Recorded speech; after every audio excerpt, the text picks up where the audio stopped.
বর্তমান সময়ে ঢালিউডের অন্যতম হাইটেক চিত্রনায়িকা মন্দিরা চক্রবর্তী বছর কয়েক আগে গিয়াসউদ্দিন সেলিমের কাজল রেখা সিনেমা দিয়ে বড় পর্দায় পা রেখেছিলেন।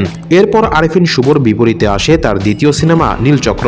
সময়ের সঙ্গে এখন দর্শকদের চেনা ও পছন্দের মুখ হয়ে উঠেছেন এই নায়িকা। পাশাপাশি সামাজিক মাধ্যমেও সরব তিনি, প্রায়ই নিজেকে মেলে ধরেন নানা রূপে।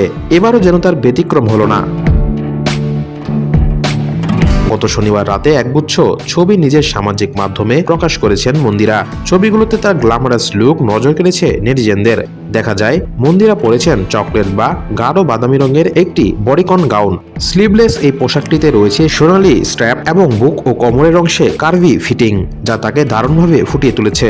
উঠে এসেছে বোল্ডনেস। প্রতিটি পোজেই এক আবেদনময়ী অভিব্যক্তি ছিল তার। এছাড়াও হালকা অলংকার, হাতে বড় মেটালের বালা ও আঙুলে বাহারি আংটি, সঙ্গে খোলা ঢেউ খেলানো চুল যেন রীতিমতো ছড়িয়ে দেয় তার রূপের মাদকতা।